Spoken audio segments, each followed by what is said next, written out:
Hey, good evening, everybody. Thank you for joining us tonight. I am Michelle, the program coordinator of Summitas CFA program. Hope all of you are staying safe during this pandemic, and I also hope that this situation does not stop you from keep learning and to take the CFA exam. Well, without further ado, please allow me to invite our CFA gurus, Mr. Beng Hui, the chairman of AV Maximus, joining us from Singapore, Mr. Darren, who is joining us from Vancouver. Hello. Yeah. Hello. Hello. So, okay, so without any delay, the floor over to you guys. Okay, so we're all set, and Darren, please go ahead with your screen. Cool. Okay, so I just shared my screen, and let's see. All right, so it says stop sharing. So let's see here. I'll try again. Okay. There we go. Share screen.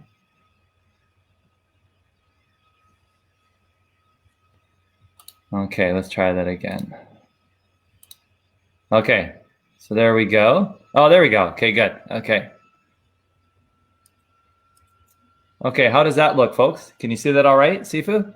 Yep, it's good. Oh, excellent. Perfect. Okay. So folks, thank you so much, Michelle, for the introduction. So what I'm going to do, folks, is, Beng Hui and myself, we're going to go through and do a little presentation, and it's going to include a couple things.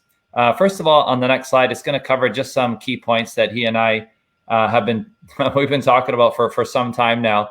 And then we're going to do a little bit of a run through of the CFA program and how it's moved to the digital age, and how it's a natural phenomenon, and how the Institute has done testing to ensure that this will be successful. And then at the end, we're going to do a nice little Q&A. But having said that, apparently, Michelle, correct me if I'm wrong, how the students post any questions they might have along the way, as well as if they want to save them up for the Q&A at the end, they can do that. But I don't know if you wanted to mention something, Michelle, about how students want to do that. We want to make sure this is as engaging as possible. So where is it that students can post? Is it on Facebook that they can do that? They can post some questions for Beng Hui or myself? I'll just wait for confirmation on that first, and then we'll move ahead. Yep. It's on Facebook. They can post it on Facebook. Beautiful. And don't be shy. Okay. I don't know, Beng Hui might look like a scary guy, but he's actually all warm and cozy. Yeah. Okay. Anyway, all joking aside, lots to get through. So let's get through it. So I'm going to speak for about half an hour. And then my partner here along the way, if I talk too much, he might have an opportunity at the end to kind of fit some stuff in. And then we'll make sure we leave about at least 15 minutes for a Q&A. So here we go. So first of all, a lot of students ask, like when Beng Hui and myself, we've done info sessions for some 10 years now, a lot longer individually, but together for about 10 years at least. And a lot of these questions invariably come up. What is a normal candidate? So sometimes we'll see a fresh grad, maybe out of one of the schools in Malaysia or Singapore, or maybe over from mainland China, an international student, whatever. So sometimes just like soaking wet, like 20 years old, just looking at maybe taking up the CFA program. Okay. Well, if you're in that category, you need to have been declared by your undergraduate society to be in your final year. So if you think you're going to graduate within a year's time, and the exam sitting is included in that timeline, then as a general rule, now always check with the Institute if you want to be super careful. I always want to put that caveat in there, but you're good to go. Now, having said that, I do have one of my students actually in Vancouver who is in his 4th year, and he's writing level 3. And I was like, how did that happen? So ethically, this is something that we shouldn't be doing. And that's one of the problems when I'm working with the Institute on this, is that it's so competitive and some students are so eager that they're registering technically too early. So we shouldn't Okay, this is ethical. It's not illegal, folks. We shouldn't be doing that. So, but if you're in your 4th year, just go check with your undergraduate office or whatever it's called at your uni, college, or what have you. And that would be, to be honest, that's a very, very normal candidate profile. In the past, you would see some folks that are a little bit longer in the tooth, like maybe like myself. But that average age has been coming down. When Bing Hoi and I first started doing this presentation, the Institute disclosed that the average age was over 30. Now it's under 30, and it just seems to keep going down. Okay. Darren, if I can jump in. Yeah. So that's typical, right? Majority or most of the candidates are, fresh out of school or final year. The point Darren made about, someone in level 3 when they're in the final year, not only it is unethical, we think there's no point as well, right? So what's the point of finishing all your CFA exams by the time you graduate from university? The thing is, you still need to accumulate 48 months of relevant work experience, right? So CFA Institute is not going to give you the charter after you pass, right? You still need to have that 48 months of experience. Yeah, right on. Okay, and just building on that. So thank you, Steve. That's a really practical insight. And there are some places around the world, like we've been hearing in China, for example, and some of my students in Vancouver who hail from that country have told me why a lot of students will take level 1 and stop. So Bing Hoi, this might actually be a bit of an update. Actually, this is hot off the presses. Apparently, for residency in China, like to move to another city or something, apparently if you're level 1, you have these extra privileges or something. And then there's also something I think related to work. But yeah, to Bing Hoi's point, in most countries, like a developed country, you look at Malaysia, definitely Singapore, Hong Kong, London, Canada, like Vancouver, New York and stuff. You need to really work towards that work experience and actually have the designation in hand if you're going to be managing, folks' assets or analyzing securities and whatnot. Okay. And then, so why are folks taking it up? This is a really interesting one. And Andrew, who's on the call today as well, he and I, we always like to ask this and because we're very curious. And what we've been finding, because sometimes you'll see invariably you'll find some accountants in the room in an info session, right? Like, unfortunately, this isn't live. And actually in the Facebook chat, it would be great to hear what your background is, but we're hearing a lot of engineers looking at it as like the new MBA, or it's cheaper than the CFA, or cheaper maybe than an MBA, or to differentiate themselves from other engineers who have an MBA. We hear a lot of people looking for that career change. They might be working in a lab, who knows, maybe working on a cure for COVID. I don't know. And, but they're bored out of their tears and they're like, oh my gosh, like my buddy's in finance, so I'm going to go check it out. But the most common category that we're finding is that students just want to level up and they don't know exactly how the CFA is going to help them, but they heard that it has helped their buds. So they're taking it up. Seriously, like we're getting like at least 1/3, maybe even 1/2 of students on average in these info sessions who just want to level up. And they're taking the CFA because they've heard it's led to greater things. So really interesting, folks. So someone could be even a bank teller. Nothing wrong with that, right? A lot of us start with entry-level job. You have bank tellers that are taking up the CFA program so they can help climb that corporate ladder. Okay. But again, building on number 1, younger and younger candidates. And folks, the trend is that just like, I guess, like millennials now, we don't exactly know what they want to do, but they want to have a meaningful career and be passionate about it. So the CFA might take them there. It's kind of like, kind of working towards the dream. Okay, and then CFA versus MBA, maybe not so much. In the old days when the CFA wasn't quite as popular as an MBA, Bing Hoi and I used to get this a lot. But nevertheless, it's important to talk about it quickly. If you are going to go for an MBA, Sifu, correct me if I'm wrong, but you got to go to a good school and don't bother, right, with a tier 2 school. Like, you really want to go to a good school. I'm sorry, just be honest with it. So go study your GMAT or GRE and get a kick-ass score. Go to a good school because you're buying the network and the brand, okay? And right now, there is no network, right? Because a lot of programs are not really live face-to-face. So I'm sure a lot of the unis around the world are taking a hit, not at the undergraduate level, I don't think, but at the MBA level. because you really want to be on the ground rubbing elbows with those trust fund kids, right? So that you can work for their mother or father's, hedge fund or whatever it might be. So CFA actually is maybe even arguably even more attractive on a short-term basis here until we get back to normal. But regardless, the CFA has been called the gold standard by The Economist a number of years ago, and it's really just simply gained in popularity. We used to show, Beng Ho used to always have the slide where we show the candidate count. We won't be showing that today necessarily, but maybe he can speak to that. But the trend has been that more and more folks have been taking up the program. Yeah, basically for the CFA, there's only one, right? So it's the gold standard. All across the world, almost every financial institution or investment bank, they know what it is, right? It doesn't really need much of an introduction. Employers know what it is. And many of the top investment managers, they have a CFA themselves, right? Whereas if you have an MBA, you will need to explain where do you get it from, right? As what Darren mentioned, unless it is a top tier university, otherwise there's no point, right?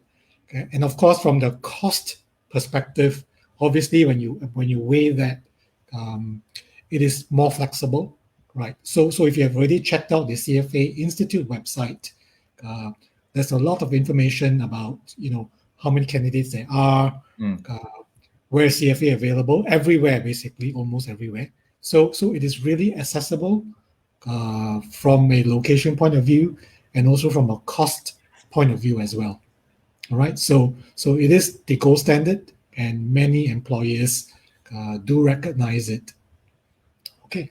That's brilliant. No, I love that. Thanks for the additional color there, Sifu. So really quickly then, we're just going to move on to the candidate body of knowledge, or the CBOK, as by the time you get to level 3, you will intimately refer to it perhaps. So just what are the topics? There are 10, okay, at each level except for level 3. At level 3, and in the chat box or in the Facebook, just please do mention if you are level 2 or level 3. I don't want you to think that we're treating you like a redheaded stepchild here. However, there is a tendency to focus a little bit more on level 1 and a little bit at level 2 just because of the candidate counts. But please, especially during the Q&A, do ask any questions further about level 3 or level 2. But speaking of level 3, there are not 10 topics at level 3. I actually found it to be a completely different exam because there's no accounting. Okay, there's no corporate finance, and there's no stats. So I was like, wow. Okay, what do they replace it with? Essays. a lot of what they call structured response in the morning session, typically on a portfolio management. So let's say Beng Hoi is the manager of a high net worth client like Peter Olento. Let's say, how would you allocate his assets? What type of investment policy statement would we put together for someone like him, or an institutional investor like, let's say, Temasek Securities or other types of big, like maybe a sovereign wealth fund like over in Abu Dhabi or something? How would you allocate that institution's money? But nevertheless, for level 1, I'm going to focus on the golden child for just a moment. Please forgive me. Ethics is, had to look it up because it changes. It seems all the time. Ethics is between 10 to 20%. So it's the highest weightage category, the top weightage, as you can see there, followed by FRA at 13 to 17, a really big hitter. And then you have equity at 10 to 12. And then most everything else is somewhere between 8 to 12. There are some smaller topics like derivatives and alternatives, which would be more like 5 to 10%. But please forgive me; those percentages just seem to keep changing. Anyway, why is ethics important? It's not just because it's the top weightage category, but there's if you're a borderline candidate, and the institute still discloses this, that if you are close to the minimum passing score, they could actually conceivably bump you up. So let's say they take 70% of the top decile, and the top decile, the top gunners, if you will, they score on average, 90%, just because I like easy numbers to work with. So 70% times 90, you're looking at a 63. Now, I want to clarify, the institute doesn't disclose its grading scheme, but let's just go with that just for discussion purposes. So let's say it's X% of the top exile. I don't know, 70% of 90, 63. We have a minimum passing score of 63. U score is 61, right? The U score is 62. Again, we don't know how low they go or how high they go, but they could actually conceivably bump you up. Now, it's a double-edged sword. You know, if you stink up the room on the ethics section and you score less than 50%, let's just say 50% is a bad score, then you actually could fail the paper overall. But don't conclude this urban kind of legend or whatever that simply by failing ethics that you will fail the overall paper. No. Some years ago, this is going back over 10 years ago, we heard from one of our SMEs from a former life, if you will, that no one who'd scored less than 70 had ever failed. Just like no one has ever aced the exam. So a couple of neat little tidbits that we learned, a long time ago. Again, just take that, I guess, effectively as an opinion for now, not as a fact. That was an old information that we got, but still, nevertheless, what do they say? Where there's smoke, there's fire. Like a lot of people I respect figure that it's pretty much the same. Taking X% of the top decile, if you can get over 70, you're probably pretty much untouchable. Okay. But still, right. Prepare for the worst, hope for the best. Like you might as well try and aim for something over 70. Right. And if you score, like 65, 67, who knows? My honest opinion, not fact, is that it's probably good enough. I've always kind of felt like a C+ is probably good enough. Okay. But ethics, again, if you're scoring at a 62, let's say, and the minimum passing score is 63, I think there's a reasonable chance that you will get bumped up, but also be careful on the other side. So study ethics. You'll be glad you did. It's also historically been the first topic on game day. So in the old days, when there was 240 questions at level 1, you'd have 18 ethics questions in the morning and then 18 ethics questions in the afternoon. First section that you would be examined on. Now, with fewer questions, you wouldn't have 18. You would have a lower proportional amount, which we'll get into in a moment. But nevertheless, those three reasons make ethics really the golden child. You want to make sure you put your time and effort into that topic. With FRA, again, it's the second highest weightage, but combined together with equity, corporate finance, and quantitative methods, there's a lot of overlap between these topics, not just at level 1, but also at level 2. These 4 topics, if you were to do well, so in the old days, it was less than 50, 50 to 70, greater than 70. So doing well, let's say, is again going back to that watermark of 70%. If you can get over 70% in these 4 big dogs, your chances of success will greatly improve. Quick example of overlap between FRA, corporate finance, and equity is and QM and portfolio management for that matter would be CAPM, the capital asset pricing model. So that helps us determine our cost of capital. So theoretically, we cover it in portfolio management. Cost of capital is also covered in corporate finance. And then cost of capital is your discount rate, which we see in quantitative methods in time value of money. And then in equity is an application of time value of money where we take that discount rate, that required return on equity, and we value stocks using what they call the dividend discount model. Okay. And then one of the other variables in your discount model is G, your growth rate. So growth rate is actually covered in FRA when we cover the DuPont ROE formula. Now the ROE times your retention rate is your growth rate. And that growth rate goes into your valuation models in equity and also in bonds, and also at level 2, even with things like real estate. So again, if you can really focus your time, your effort, and energy in FRA, that's actually going to help you in other sections of the program. Okay, so this is kind of like one of the really important ones that has overlap with all of these sections. And like I said, I even made reference to portfolio management where we cover the capital asset pricing model. Really quickly here, fixed income and derivatives. Again, we also see some overlap or synergies with level 2. Where would you see that? Bonds with embedded options. So at level 2, particularly, you have to value bonds, callable bonds, puttable bonds, convertible bonds. And there's overlap between derivatives because conversion options, which give bondholders the right to buy equity in the same company, puttable bonds, callable bonds, they're covered in derivatives at level 1 and level 2. And all of these bonds are also covered in fixed income. So that would be, so again, if you can not only do well here, if you can do well here, well, as Olinto likes to say, you're on your way to a CFA, baby. Okay. And a big warning here, I'm going to put X's here. Be very careful with econ, portfolio, and alternatives at level 1. Well, maybe not so much alternatives. Just be warned that in these 3 sections, a lot of this stuff is definitional or theoretical in nature. Olinto and I like to call this kind of like Trivial Pursuit. It doesn't mean that it's not going to be there. No. It's going to be there. You know, there's a lot of minutia on the exam, or as Olinto likes to say, the devil's in the details. I'm just saying that from a test and trick kind of test preparation point of view. Be careful, especially with econ, because the way they ask, the definitions they use in econ are different than at uni or college, and also the calculations can be different as well.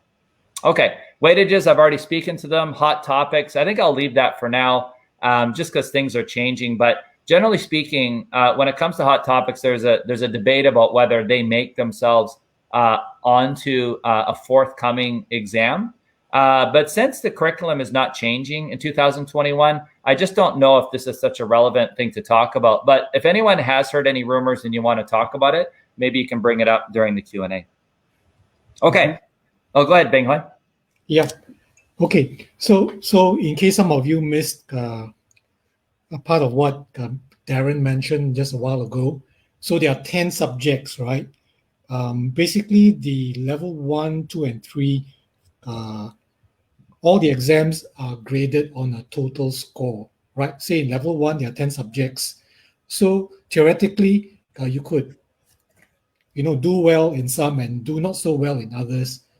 End of the day, it is the total score that is important, right? So theoretically, you could fail even some of the subjects, as long as the total score meets the minimum passing score, you pass, right? There's no like first class honors or A or B, C, whatever, no grades, right? A pass is a pass. So it doesn't really matter, right? So that's the thing. So when you prepare for the exam, just be smart about it. You don't really need to get 90% or whatever, right? It doesn't matter, right? Okay. So that's all I just wanted to add.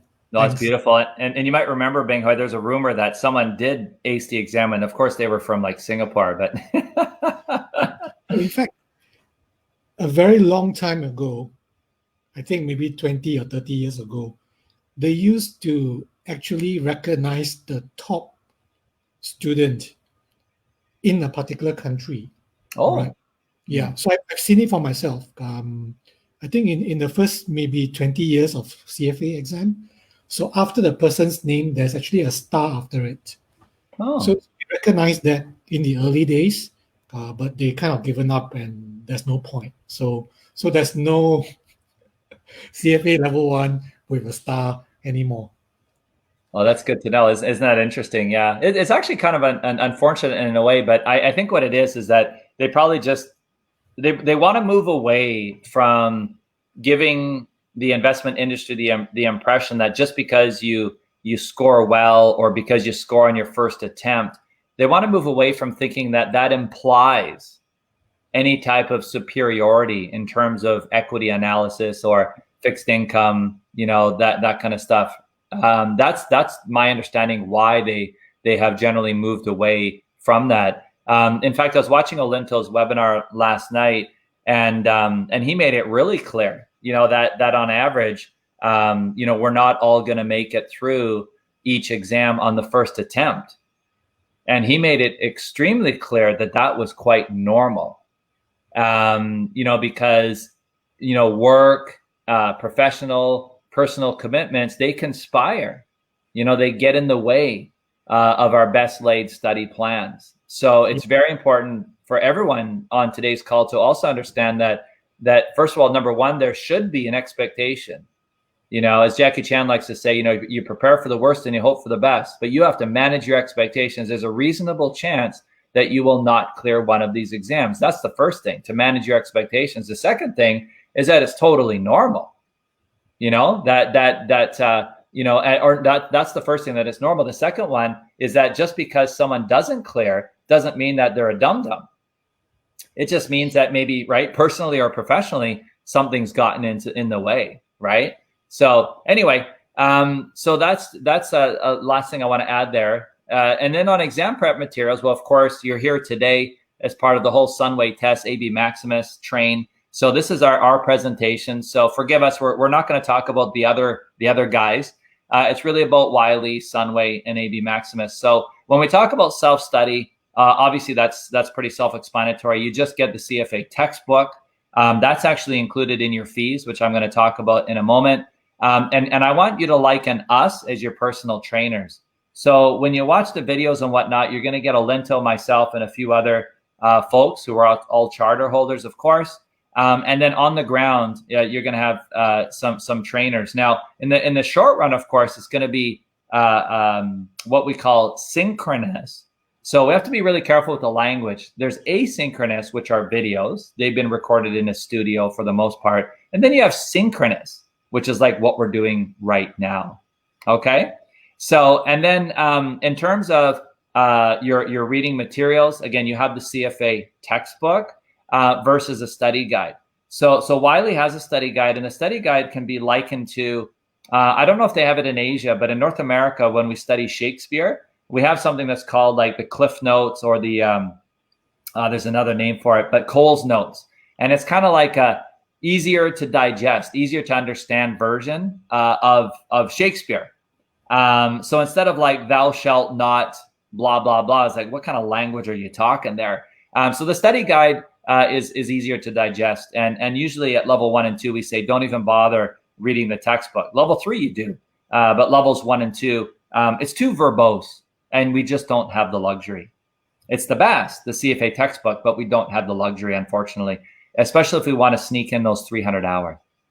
Now, again, what do you have in terms of the textbook? You have Wiley versus, again, the other guys. So obviously, we like to promote Wiley. But under Standard 6C, I have to disclose that I am in effectively a referral fee arrangement with Wiley. So just understand that when I do share my thoughts with you, that you understand where that's coming from.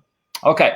Our approach is in our classes, we don't cover everything. We don't turn over every stone on the beach, as it were.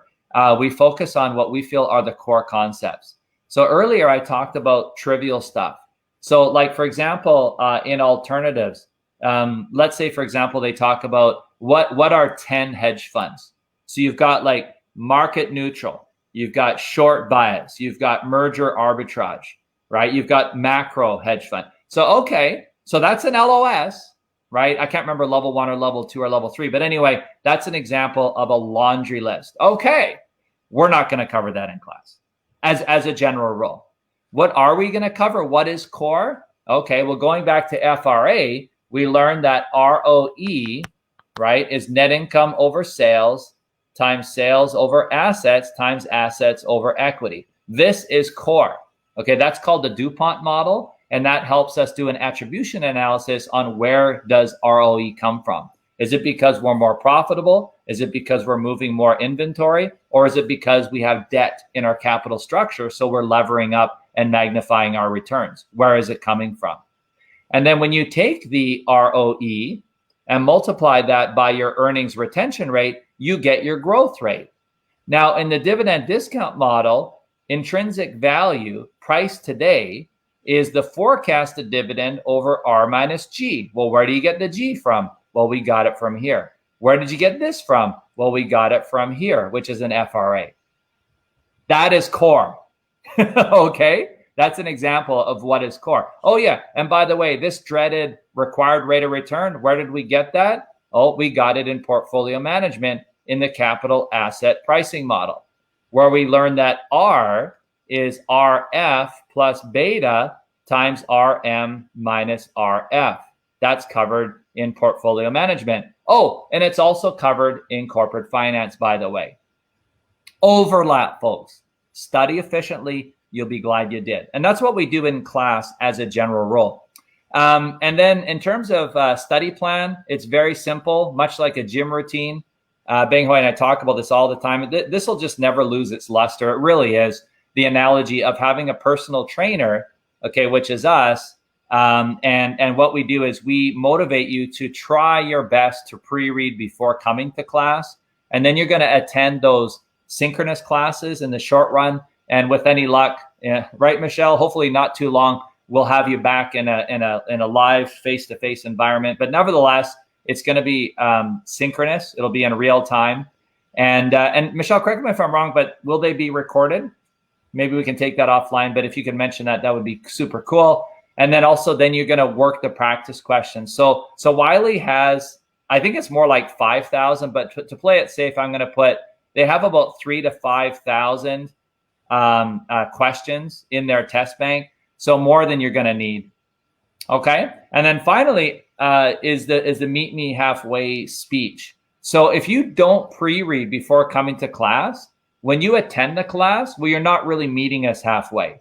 You're not going to be able to ask very good questions, right? You're going to be like that student that's like, well, what's a market neutral hedge fund? What does that mean exactly? And then the prof's going to be like, are you kidding me? Like, I don't have time to go through that laundry list of the different hedge funds. No. That's something that you got to review on your own. What the lecturer is going to want to focus on is making sure that you understand how to value stocks and where that comes from. Okay. All right. So just checking here. Yeah, Michelle, do you want to add, or Beng Hoi? Go ahead. Yeah, just add. So Darren mentioned 300 hours.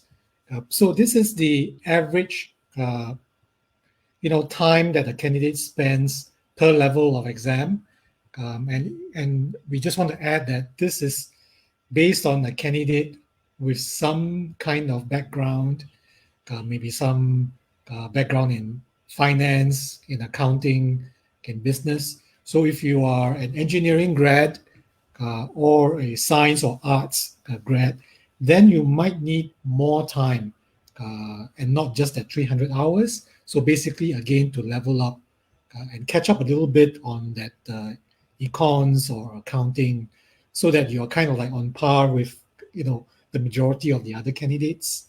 Okay, so that's only 300 hours.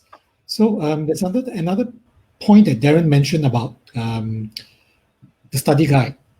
Okay, so the study guide basically contains what is required for the exam. So don't be afraid that, just because, it's like some kind of study notes, it might miss out something. No, that's not true. Study guide contains everything that is required. So basically what some candidates do as an approach is that if they have got some background or knowledge and then coming into the CFA program, they would actually use the study guide as the first stop. And for certain subjects, if they really still don't get it, okay, then that's when you take out the CFA text and then, look at the details. Only if you don't get it from the study guide. Otherwise, study guide is actually pretty much sufficient for preparation. Yeah, right on. Thanks for the additional flavor there, Beng Hoi. A good example, folks, was one of my students actually highlighted it to me. There's a section in Time Value of Money, I think it is, where the Institute, you can't make this shit up, as they go, they actually define where an annuity comes from. And apparently it comes from a Latin word called annuita. And then they actually go on to explain this like historical explanation of where annuita actually comes from. It's a Latin term, and it's like, what? Are you like, come on, man. Like, if I want to read like history, I'm going to go, so it is the best source, but you just don't have that luxury. Like, you start seeing stuff like that, you start pulling your hair out because it's taking you 2 months just to get through Time Value of Money. Mm-hmm. Right. Whereas with Wiley, we'll take you through that in like 2 weeks, so anyway, it's a luxury we can't afford. Unfortunately, because we all have demanding jobs, maybe demanding, partners or what have you. Okay, Cool. Okay. So just really quick, and just keeping an eye on the time here, we do have a number of slides. Some of them I'm going to go through a little bit more quickly, but the reality is that the Institute has been preparing for this. Of course, it just got expedited because of the obvious. So years ago, gosh, when was it? So when Beng Hoi and I wrote, there used to be 4 answer choices, right? A, B, C, D. And there was a big, brouhaha about, oh my gosh, like you're getting rid of D. That means it's going to be so much easier for students to get the charter. It's going to dilute the brand, blah, blah, blah. We're hearing it again, right? Like some people who just want to get hits on their social media site, they put these sensationalist articles. And then when you actually look to references to the Institute, there's the fact. Okay. So just like they did, 10 years ago or whatever, when they changed 4 answer choices to 3, they've done their due diligence, folks. They've done their research. So they ran the tests, and it's not going to matter. Like it's not going to make a significant change in the number of candidates that are going to come out simply because of they're changing the format. Other professional organizations have already done this. The CPA, for example, at least stateside, they moved to Prometrics a number of years ago. So this is nothing. We're not off-roading without mud tires here, folks. So just have comfort that the CFA is still the gold standard and presumably always will be. We're not going to open up the floodgates or anything like that. Okay. So again, they've been preparing for this. Again, it just got expedited a little bit. Okay. Yeah. So that's really what they're saying here. It's just a natural phenomenon. It allows them to basically, uphold the charter, sustain the highest rigor, right? All this kind of stuff, using Prometrics and a few other, the technology that you're using. So don't worry. Basically what we're saying is not to worry. This is pretty natural. Okay. This is pretty important here is for 2021, especially if you're a level 2 candidate, just note that it's May, not February. But after 2021, it's going to be February and August.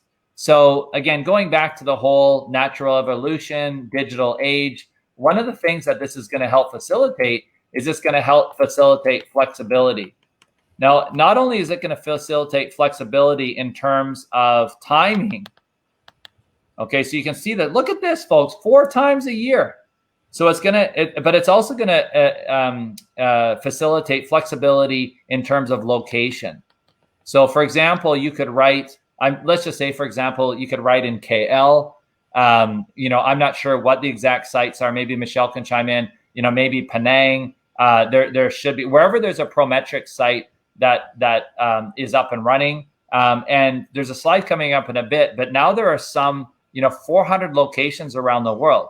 Before, I'm just going to guess. I think there was something like maybe 150. I could be wrong, plus or minus. But now and going forward, there are going to be some 400. So again, this whole natural evolution, it's not just because of COVID, folks. The Institute was moving this direction anyway for some of these reasons. Like imagine back in the day, like when I wrote or when Beng Hoi wrote, there were thousands of people around me. It was a very stressful experience and obviously not really well suited, for social distancing, of course. Like over in Hong Kong, right? It was over in the, I think it was in the, what's that train station, Beng Hoi, next to the what station is that? No, next to the airport station in Hong Kong is they have like the expo center. You got like 4,000 or 5,000 kids that were writing all at once. Now you have this 10-day window. Okay, so you could write, as Alinta likes to say, you got to watch the fine print. It doesn't mean that there are 10 days in KL, but there are up to 10 days.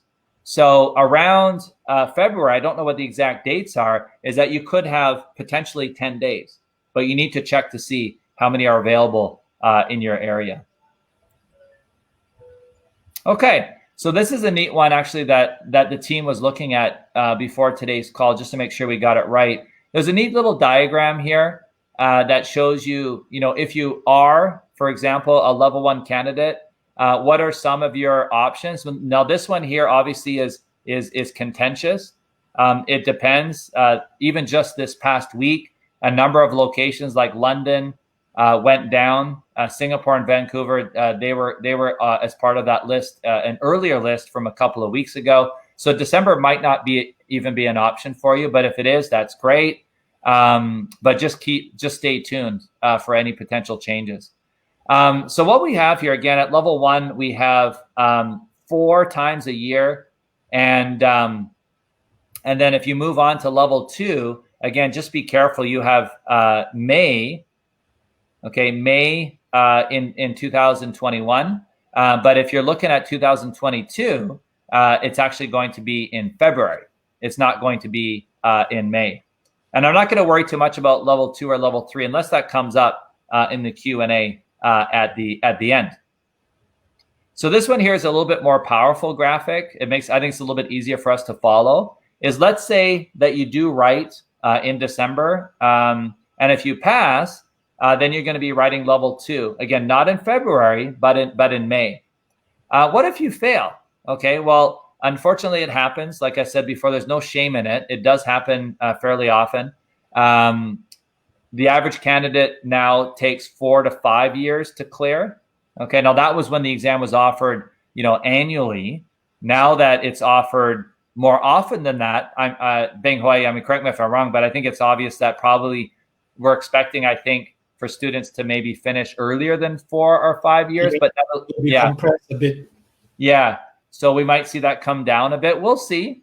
Maybe students are going to find that they can write earlier, but maybe there won't be the success. We'll see. But nevertheless, so you're going to write level 2. Whether you rewrite level 1 or write level 2, you're going to have to wait till May. Okay, not February for 2021 for level 2. But going forward, 2022, you'll be able to write it in February. So as you can see here, there's a very streamlined path, which 4 to 5 years, no way going forward. Students could actually conceivably maybe even be done in about 18 months. It's actually conceivable. But again, to Beng Hui's point earlier, unless you have a background in finance, or maybe you came through the engineering route and you're used to the rigor of studying this month, it would be a little bit challenging, but nevertheless possible. Okay, big thing about curriculum updates, thank goodness, no changes in 2021. So going back to this diagram here, if you don't clear in December, don't worry, in 2021, the material is going to be the same. So anyone who's thinking about deferring the exam, I think until, when is it? I have to double check, but I'm not sure if there's still an option to defer at this point. But nevertheless, regardless, just note that the content in 2021 is going to be the same. Thank goodness. Now, it doesn't mean you're going to write the same exam. It just means that it's going to come from the same candidate body of knowledge. Okay. Now, that's really important because last year at level 3, the curriculum changed about 40%. So that's why I'm highlighting this fact that don't worry too much. If you're not successful in December, step away from the ledge. Don't worry about it. When you do write in May, that you will be examined on the same material. Okay, so for those of you who are new candidates, right? So for the past 50 over years, every year the curriculum gets updated. Yeah, so therefore the body of knowledge changes, right? The exam changes, but the change is usually quite, it's not too much, right? Except for last year or once in a while, the changes can be quite big, 30, 40%. So this time, 2020 to 2021, is the first time that they have not updated, changes in syllabus. Yeah, mainly because of the COVID situation. Yeah. Yeah, right on. Every year there are some changes. Yeah, awesome. And so a good example would be, for example, with the convergence of IFRS and US GAAP, they might change one of the accounting rules, something like that. So to Beng Hui's point, nothing too crazy, at least at level 1. So I've already touched a little bit on computer-based testing again. The big thing here is that the exam duration has been shortened. But again, don't think that that's going to, compromise the integrity of the program, whether it's going to be easier, whether it's going to be harder. Again, just like they did back in the day when they went from 4 answer choices down to 3, they've run some simulations or what have you, and they determined that it's not going to make a significant difference in the percentage of candidates who are going to pass or things like that. So things like the minimum passing score, we're not expecting anything radical to change. So again, assuming that they follow some type of a scaling where they take, X% of the top decile, we presume that it's going to be very similar going forward. Again, that's just speculation, but nevertheless, so don't expect any big changes there. So this slide here is really just saying that, we now have, there we go. So not 150, there we go, 192. Now it's 400. So this is basically showing us that we have, again, more flexibility in timing and locations. Okay, so lots more locations, and it's not just on one day. Before, it just used to be on one day around the world. I guess in different time zones, like maybe in Singapore or Malaysia, it was on a Sunday or a Saturday, and in Vancouver. So there could be timing differences, but nevertheless, everybody in one location would be writing at the same time. Okay, a little bit more to come about details on level 2 and level 3, but the biggest change is the timing. The sessions are 2 and 225 minutes, so it's going to be 4.5 hours as opposed to 6 hours. It's still going to be challenging mentally. Trust me, it's still going to be hard. So the biggest thing here is that there's going to be a proportional decrease in the topics. So don't expect them to just suddenly cut out alternatives. It's not like alternatives is suddenly going to be the redheaded stepchild and they're not going to examine alternatives. It just means that there's going to be a percentage decrease in all of the topics. Okay, so at level 1, there used to be 120 in the AM and 120 in the afternoon. Okay, now it's going to be down to, I guess, what would it be? I guess it'd be down to 90, right? So there's a proportional decrease across all the topics. Okay. Okay, what do we got here? Yeah, maybe I'll leave this for now. I mean, this is being, this is something maybe we can take a look at another time. I don't want to get too far into the details, and I do want to leave time for the Q&A. I'll probably finish up on this slide here with exam registration. So before, there used to be a number of different deadlines. Now they simplified things. Well, first of all, this just gets, you just have to pay this as a level 1 candidate only. Level 2 and level 3, that disappears. But if you register early, and what is early? Check the CFA website on what is early. When I was a candidate and others, this is a tough one to meet sometimes, because by the time you get your poop in a group, you'll probably realize that the early deadline is probably already passed. So this is really for those early bird gets the worm folks. They tend to register by the early deadline. I think most of us register, and I think that's why they say, they call it the standard registration fee. Okay, so to the best of your ability, try to register early, but don't lose too much sleep if you pay the standard registration. I think it's the more common one. Okay, study tips. I just checked confirm with Michelle. With Sunway tests, you have continued access until you pass. So again, don't worry. If you're writing in December and it doesn't work, right? Well, when you prepare for the May, right, you're gonna be covered. You stick with us until you pass. And the same thing goes for Wiley as well, is that you will be rolled over into the new course. And God forbid it doesn't work out in May, right? Well, then I guess the next available window would be November, and we've got you covered there as well. Okay, so don't worry. These are interesting times, so don't stress yourselves out. We've got you covered. And speaking of stressing yourselves out, it's always a challenge. The CFA program is a lonely journey.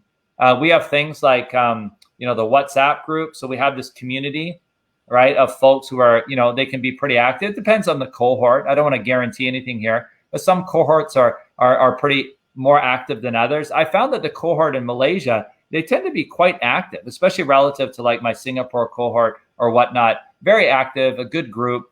So that's a good way to create CFA community, because it's a lonely journey. Even before COVID, CFA program was a lonely journey.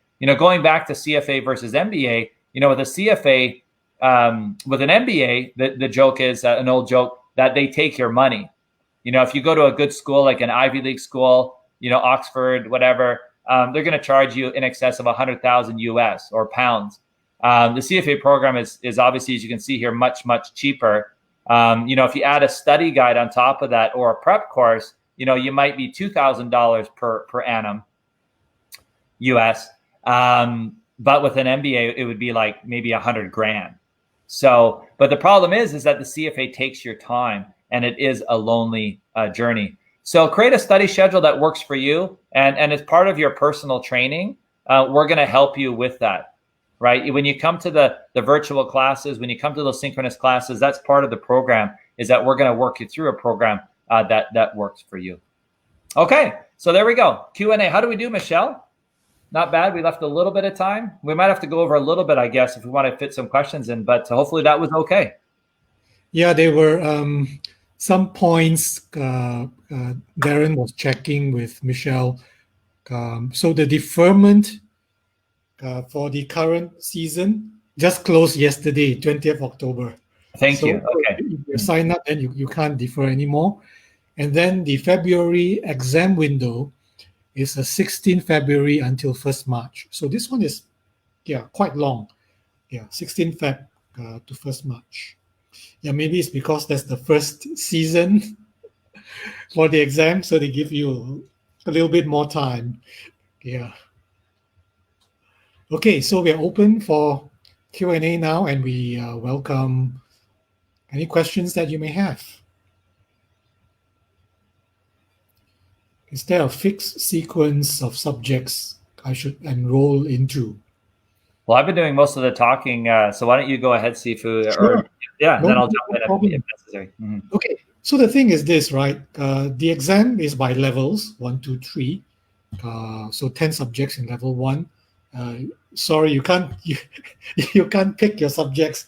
You have to answer all the questions, right? It's a bit different from university where you pick, a couple of questions here and there. But this one, answer everything.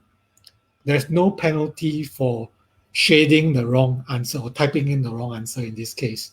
All right. So answer all questions. So hope that answers this question. Yeah, like if you're talking about like when you're there actually, I think this question has two parts, perhaps, if I can just lead it. When you're actually writing on game day, is that the old, like for December anyway, for paper and pencil, level 1, we don't recommend you jumping around. Level 2, you can, because it's vignette style. So which means that you have a fact pattern followed by 6 questions. And by the way, going forward, it's not necessarily 6 questions. This change actually came in, I think, even last year, right, Beng Hui, where it could be 4, maybe 4 to 6. Yeah, 4 to 6. So anyway, nevertheless, at level 2, you could jump around again, at least for December. When it's online, I don't know enough about whether or not you have to do one section before the next one. I don't imagine so. So you could probably still jump around at level 2, and it wouldn't be a bad idea because they're sectioned by vignette, right? By those fact patterns followed by 4 to 6 questions. So at level 2, I would say, if you are a level 2 candidate, then yeah, I would say start with your strongest subjects. Build a little bit of confidence.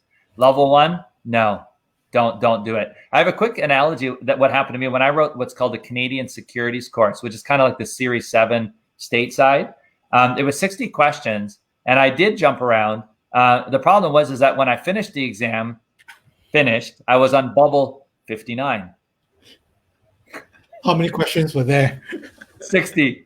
60.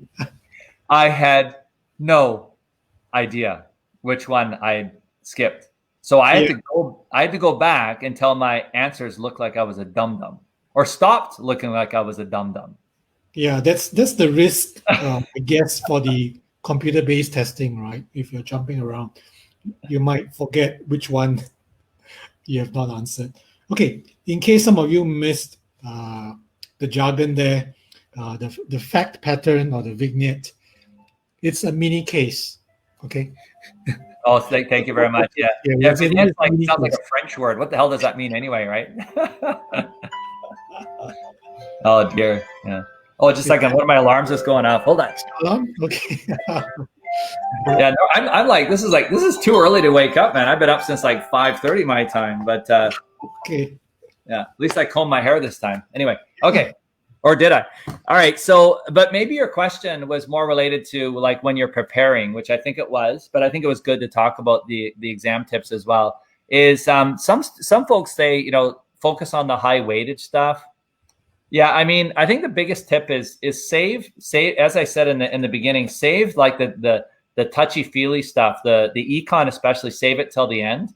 One of my students actually took the CFA materials, and they looked at econ. Econ was about this thick, okay. However, the equity was about like this thick, and it was amazing, right? So for this pretty much the same weightage, right, you got a better pound for pound fighter, if you will, with equity. It actually is worth technically the same, or maybe even a little bit more, but much fewer pages. And another problem with econ is this, and I think this might have even been frustrating in college, is that there's a short run impact and there's a long run impact. So and sometimes there's even like to an amateur like me in econ's not my strongest suit for sure, is in one part of econ they tell us that if you have a spot rate today, right, and then you have interest rates of 4% in Malaysia and 2% in Singapore, what they tell us is that theoretically, that if the rate in Malaysia is 4% and 2% in Singapore, then the forward rate is expected to trade at a discount. Okay, right? And then you're thinking, okay, well, it depends. Is it Fisher? Is it purchasing power parity? What's causing that? So it depends on our assumptions. Okay. Now, in another part of econ, there's what's called the financial markets mechanism, I think it's called. And what it tells us is that if rates in Malaysia go up, hot money goes in to chase those higher rates. But wait a second. In that other reading, you just told me that if rates are higher in Malaysia, that the foreign currency is expected to go down. Now you're telling me that hot money is going to come in and the ringit's going to go up. And that, folks, is econ. And you just don't have the luxury to reconcile these inconsistencies because you don't have the time. Yeah. And that is econ. So save econ until the end. Right, there you go. Beng Hoi, I don't know if you want to add to that. On the other hand. Just nailed it, right? That's what it is.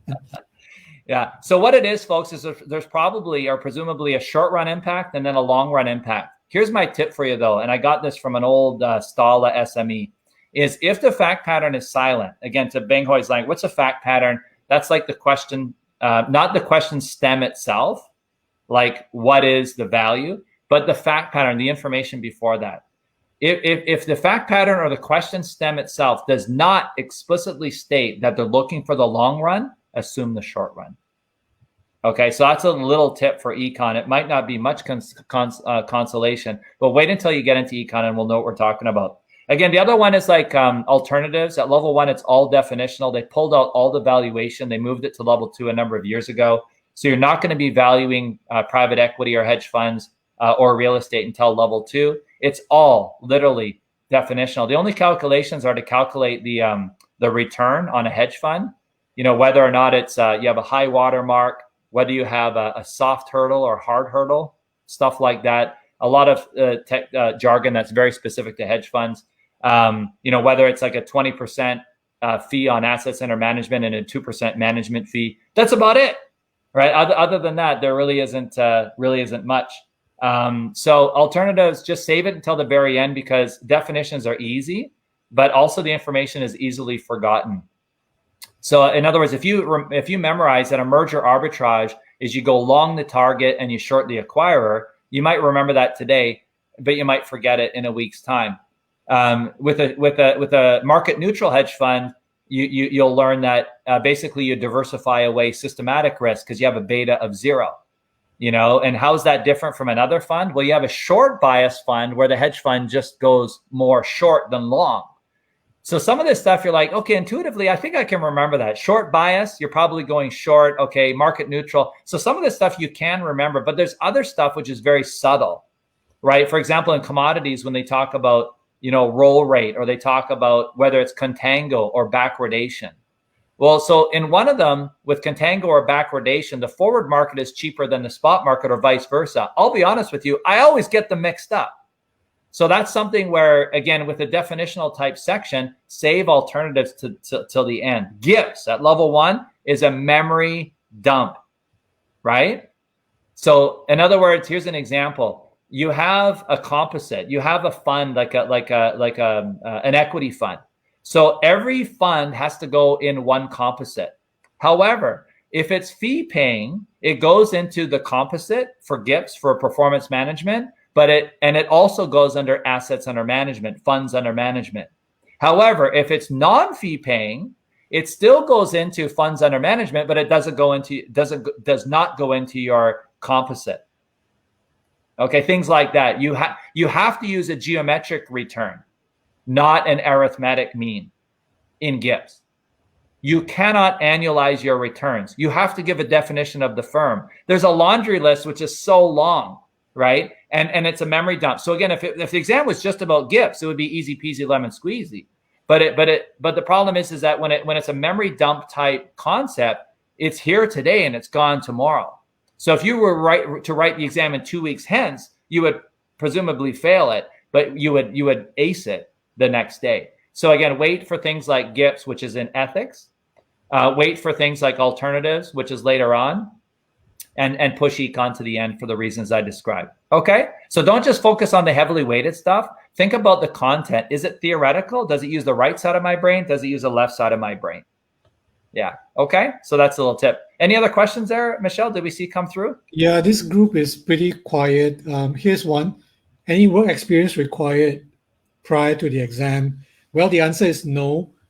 You see, the thing is this. To get the CFA charter, to be awarded the charter, you need working experience. But to be a candidate for the exams, you don't need to have any work experience. So it's two separate things, right? Yeah. So likewise, in order to sign up for the course, there's no work experience requirement as well. So same thing here. Okay. There's also a question related to, is there a time limit to schedule for my exam after I registered for the exam? Okay, so the one-time registration fee is payable, the first time you're taking the program. Subsequently, you only pay the exam fee, right? So basically, there is no expiry date, or rather, there's no 7 years you got to complete the whole thing. Years ago, when they first started the exams, yes, there was a 7-year limit, and if you don't complete it within 7 years, back then, you need to re-register as a new candidate. So now it's not anymore. Whatever you have passed, you keep it. Okay, so that's good news actually. So that makes it really, really flexible. All right, you can take a break in between, but we don't recommend too long a break. Yeah. Yeah, and another tip that Alinto shared in his webinar was about the CBT is register later in the window. So again, Andrew provided here that the February exam period is 16 February to 1st of March. So if you can, to the extent you can, push it towards the end, i.e. the 1st of March. Maybe the reasoning is logical, but I love how Alinto put it, which is that he's never met a candidate, that wanted to write the exam early. we always want one more day, baby.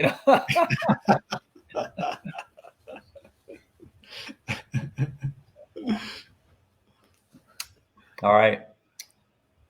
How do I decide whether I should do self-study or sign up for a prep class with Sunway? Okay, so the thing is this. I mean, if you're super disciplined, that helps with self-study. All right. So part of this thing about coming for a prep class, there are a few reasons. Number one, of course, you get expert instruction, right, from the very experienced instructors. So essentially, very few prep providers in this part of the world has a strong teaching bench as we do. All right. So we have anytime between 4 to 6 instructors per level, and all of them are very experienced in terms of teaching, as well as from the industry experience as well. Right. So that's one benefit of having a prep class. Right. The other is, of course, the peer support that you get either in class or informally through the WhatsApp or emails. And of course, you have a group that studies with you, and there's that discipline. So versus self-study, you need super discipline. And where are you going to get that advice if you need advice? So it's not so simple, right? So it really depends on your needs and whether you have the discipline. Darren? Yeah, no, that's just it. One of the things I learned from a CFA, what was it, CFA Edmonton, I think, event a couple of years ago, was two things. Number one is top reasons why students are passing. One of them was study groups, and we also learned through not a CFA event per se. Well, I guess it was held in Miami, I think. And one of my Wiley colleagues came back and they said, wow, the Institute was really talking about community. It seems that students really want community. And that's actually a bigger thing. Like, I mean, even one of the books I'm reading, recently talked about community. Oh, it's called Tuesdays with Maury. If you haven't read it, it's an amazing book. Yeah. So it just talks about how this student goes back and visits his old prof, and talks about the meaning of life and all this stuff. And what the prof says, that what's important in life is relationships and community. So this is nothing new. We human beings have always strived for community. The CFA is an incredibly, incredibly lonely journey. And I can't understate that. A lot of people underscore or understate the importance of the psychological side of the game. And so creating, we've actually created a CFA community, and something Bing Hoi knows, I'm incredibly proud of it. I probably have something like 30 WhatsApp groups. A couple of them are just specifically with Malaysia, but I derive an incredible amount of comfort and joy and passion in what we do. And we have other folks that also subscribe to that same philosophy. So this is nothing new. We're all trainers. We happen to be in finance, but we can actually be training anything, in life. And so we liken ourselves as personal coaches as well. So I really want to emphasize that point. Now, obviously with COVID, it's become even more important. So I want to share with you one more thing. So yesterday during office hours, so I teach here at Sauder, is I actually had someone who wasn't even in my class who attended my office hours. And he said, he disclosed, he says, I'm not in your section. I said, well, I'm sorry. Like, for a variety of reasons, it could be uncomfortable. You're not my student. One of my colleagues teaches you. Why are you in my session? All the other students had left. And he just told me, he says, I feel anxious. And I was like, okay, let's talk. So it was already past time. I'd already been in overtime. The session was done. I'd already passed the time with those kids. And I just talked to him, and all they wanted was someone to listen.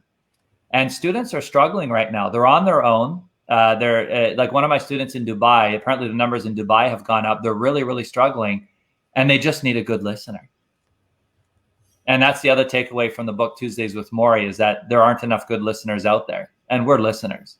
So we're here to help. And it's always been important because the CFA is a lonely journey, but especially during these times, the support that we'll give you, I think you'll enjoy it. Yeah, and we love doing it. So no worry for us. Okay, yeah. So we got a question here. Yeah, Beng Ho, if you want to add to that.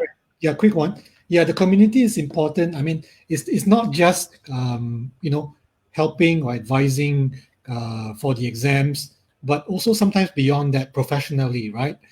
Because as within this WhatsApp group, the students amongst themselves and also with the instructors, they also share tips on interviewing, looking for jobs, opportunities, whether they are in KL or Singapore, right? So that community, in a way, is like an MBA community, right? So we have this CFA student community that we've built up over the years. Okay, sorry, there was a question that popped up. Yeah, I saw that quickly. It looked like it came right from a student. Shi Ming. Thank you. Here we go. Oh, okay. The classes right now are run virtually. It is not possible to have live classes at Bandasan Way this semester. Even for the next semester, is also a big question mark. So very likely it will continue to be run via Zoom. Yeah. Thanks, Shiming, for your question.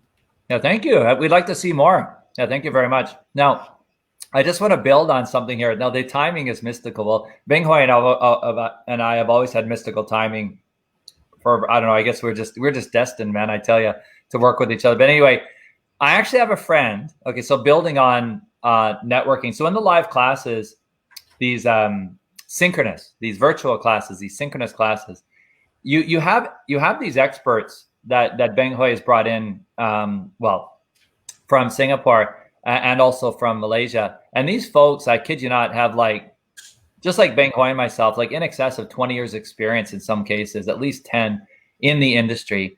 And so unlike other classes, they can actually provide like real life examples, real life experience to help you master the concepts.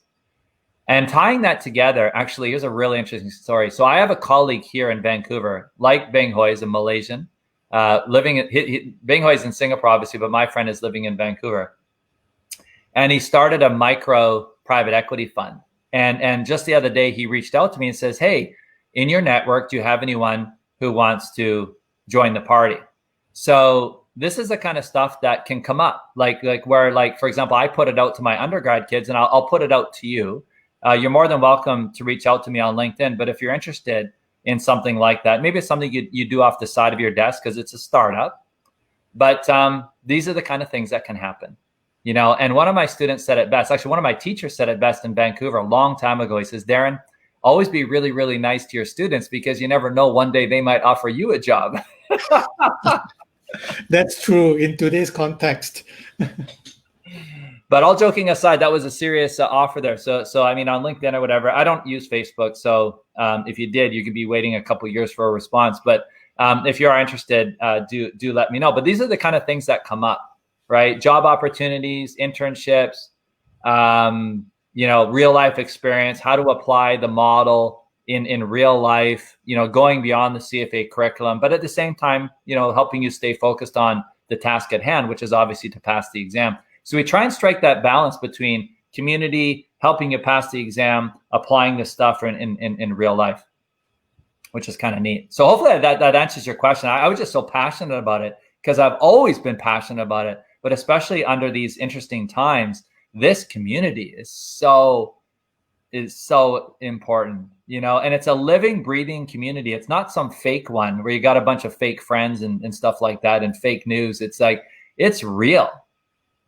Right. This is real. Like in the WhatsApp, we even have like a therapy room where we just there's that Mahi. I don't know if you've seen him, Beng Hui, but he's showing his results from his last marathon and stuff like that. I guess he's running by himself these days, but yeah. Anyway, nevertheless, I think that was the last question. I'd love to see another one on the fly like we did from Shi. That was great. Do we have any others before we sign off? We'll just pause for a moment because I'm sure there's a delay. Mm-hmm. Oh, do we want to not share the link to the webinar by Olinto? Can I do that? Would that be all right? Sure. In case anyone wanted, yeah. Yeah, go ahead. Okay. Let's see. Okay.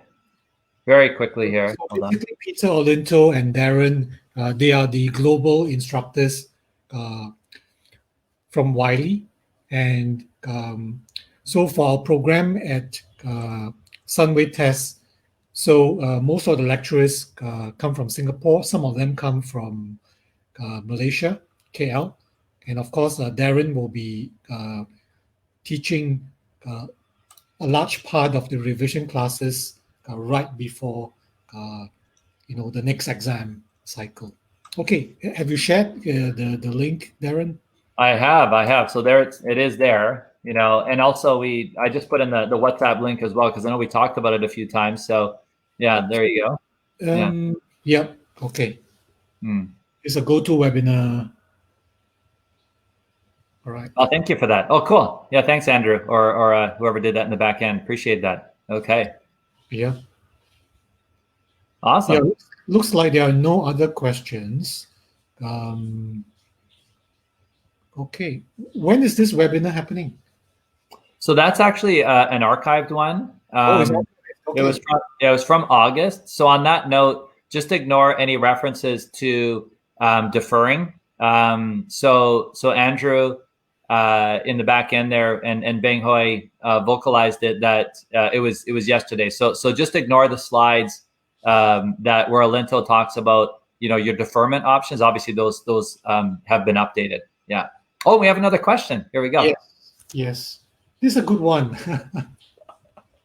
Yeah. You obviously want to know upfront, right? Rather than 2 years later and then they say sorry, you don't qualify. Okay. So on the CFA Institute website, there's actually a self-administered quiz. You could answer some questions there, and it could give you an indication whether or not your experience qualifies. You could also write an email to CFA Institute as well, and then provide more details, right? You can try both. But essentially, the key thing is this, right? You don't really need to be working for an investment bank or a fund manager.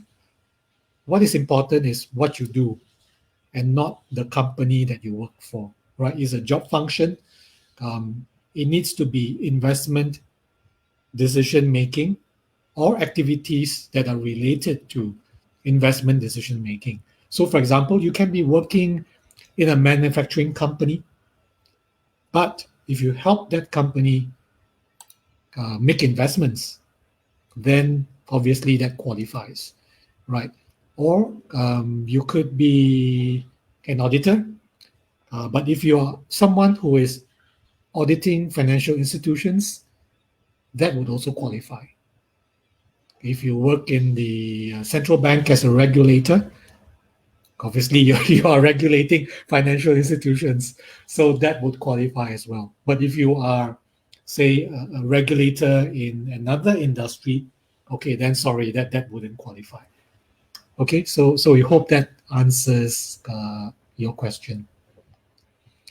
Okay, so with that, I guess this is fantastic, Darren. Thank you so much. For waking up so early in Vancouver. My pleasure. Yeah. For It's here is 10:23 p.m. Right on. No, my pleasure. Thanks for inviting me as usual. So anyway, if we don't see you in the classes, folks, which I hope we do, break a leg on the exam in December or February, whenever you're writing. All right, guys. Thank you. Good Bye. night. Take care.